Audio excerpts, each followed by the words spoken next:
Ошто чындыгында жанагы адамдардын аттарын көчөгө берүү боюнча кадимкидей жанагы олимпиадада атамдашкандай атамдаш катуу экен. Ушундай мен жердеши болом, таанышы болом, же досу болом, тууган болом дегендер болсо силер такыр ишенбеңиздер. Эмне жооп берип койсоңуз, эмне үчүн келген жок? Бул эл менен жолугушу, эл суроолорду берип атат, ал өзү жок болуп атпайбы?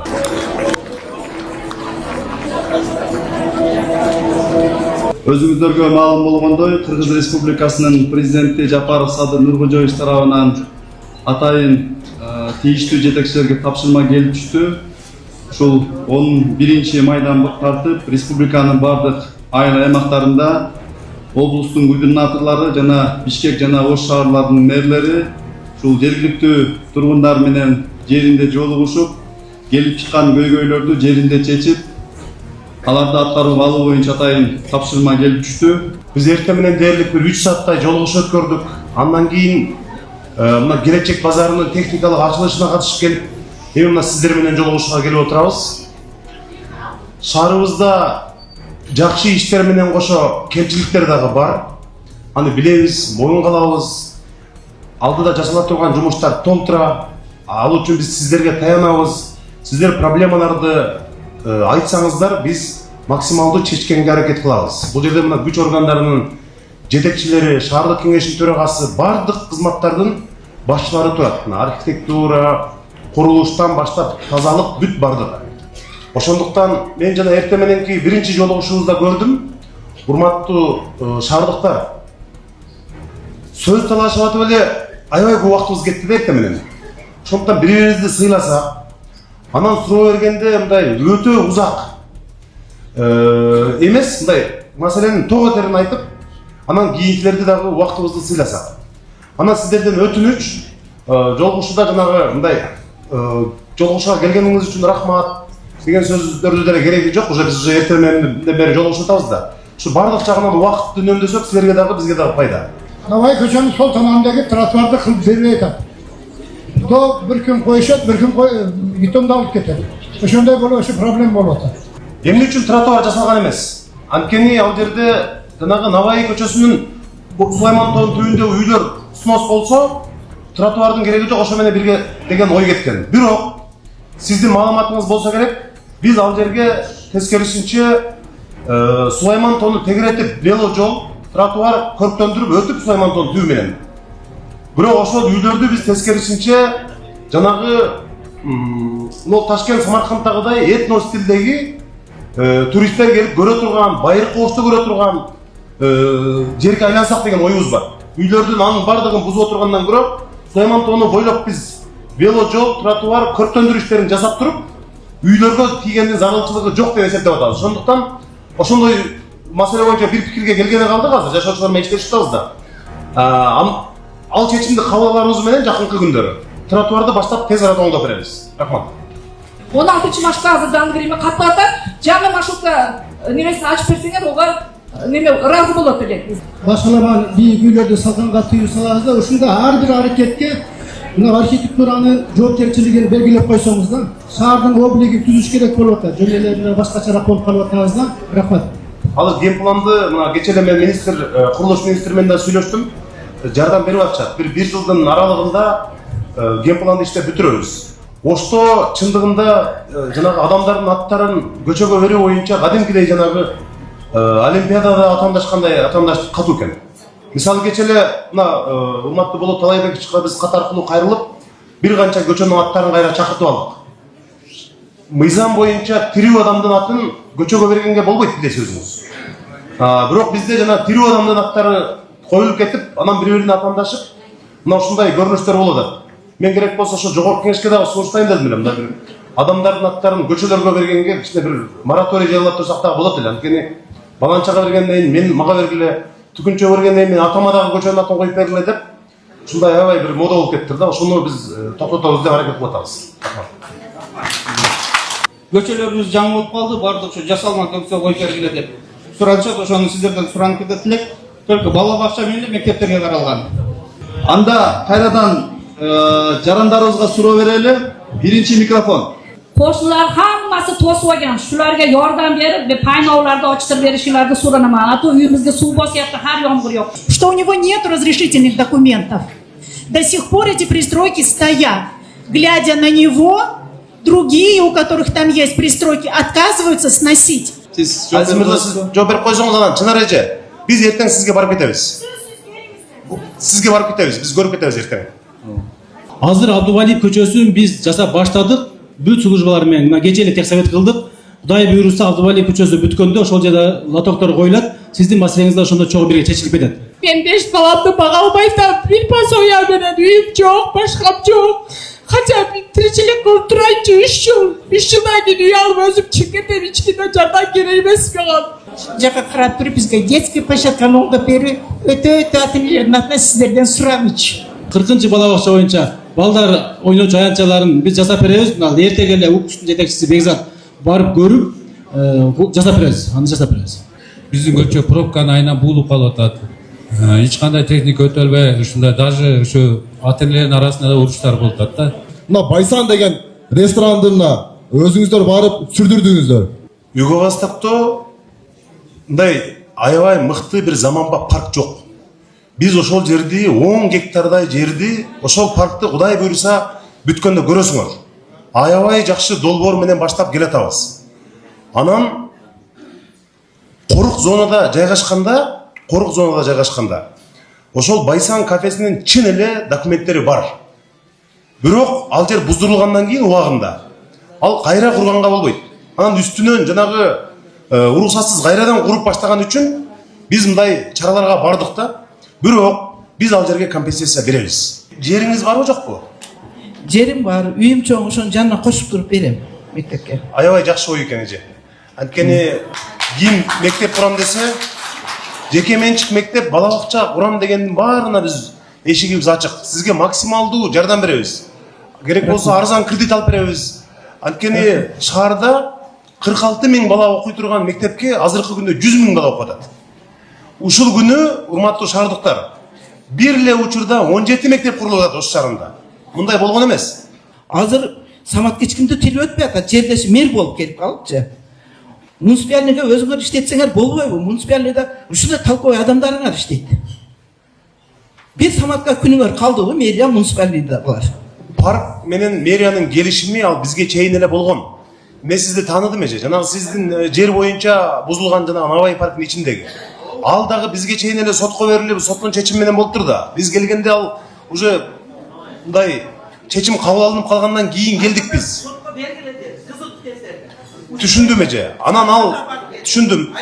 Жанагы Самат боюнча Навай паркты иштеткен. Алар мурда эле мэрия менен келишим 2023-жылы келишимди узартышкан экен.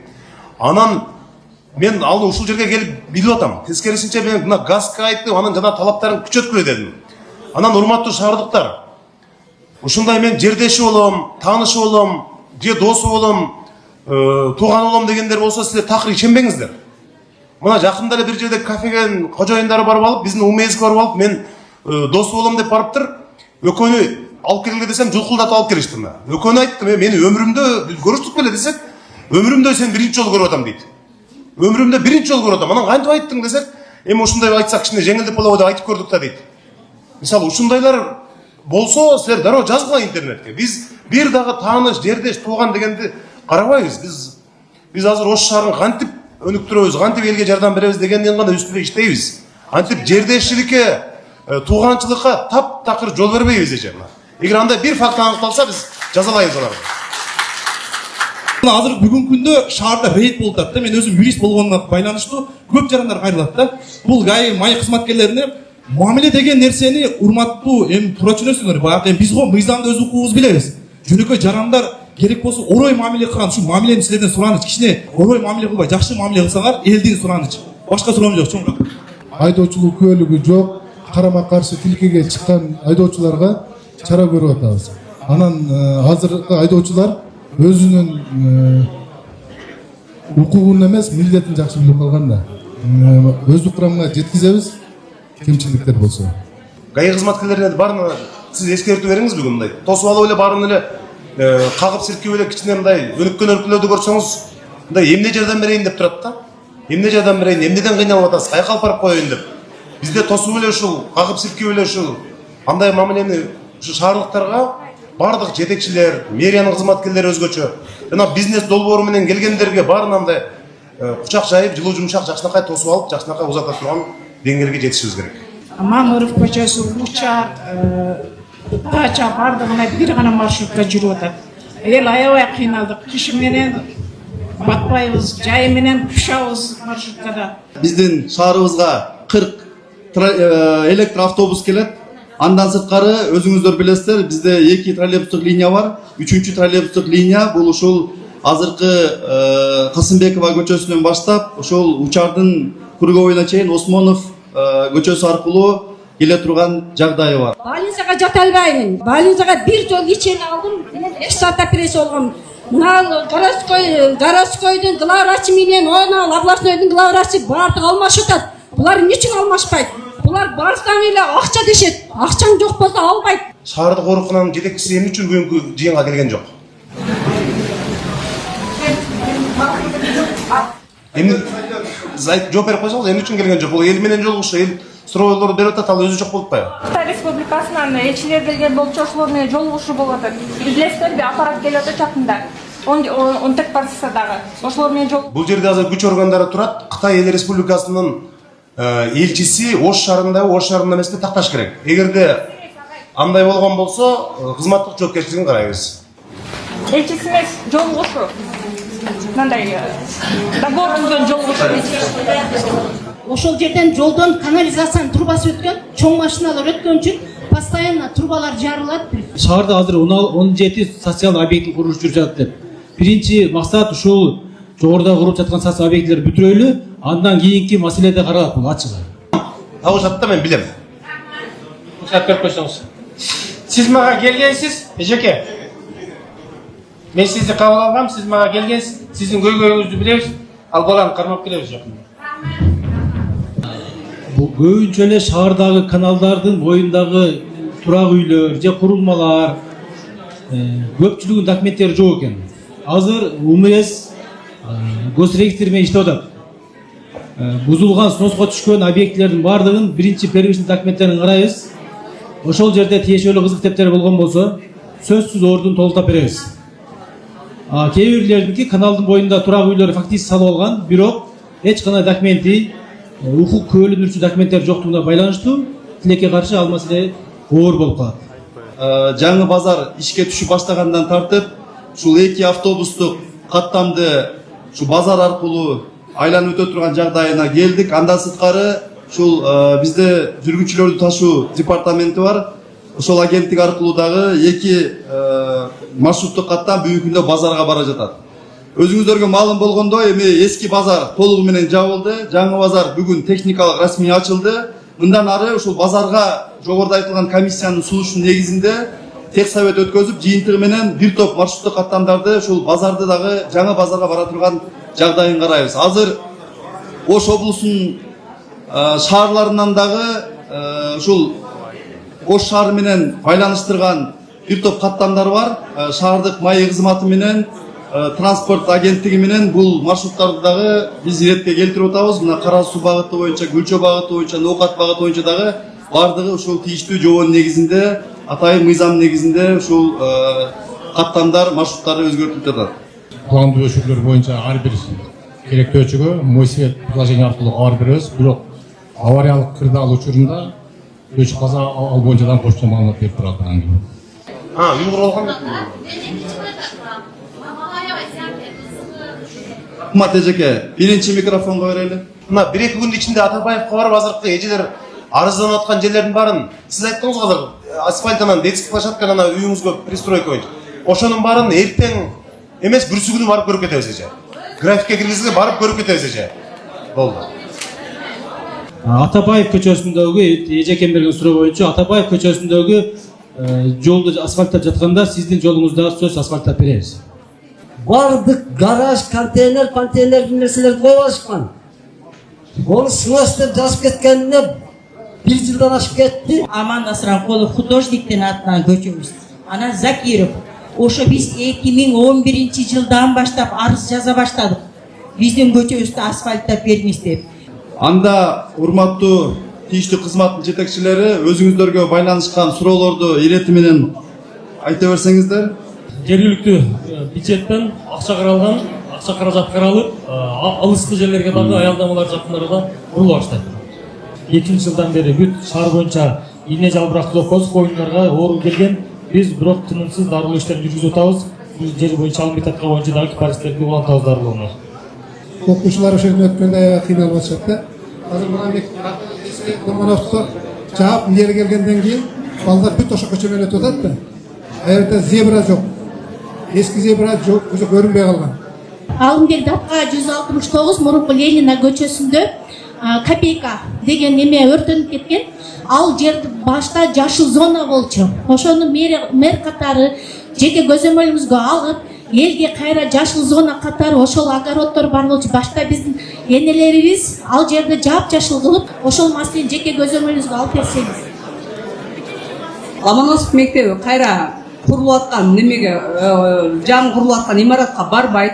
Ушул жерде калат. Ал эми микро участкалар боюнча мен бүгүн эле Гарановдун башчысына тапшырма бердим. Микро участкалар боюнча кайрадан каралып чыгып, мектептин мугалимдери ушу айлана тегерегиндеги 1-класска бара турган окуучулардын тизмесин кайрадан тактап чыгышат.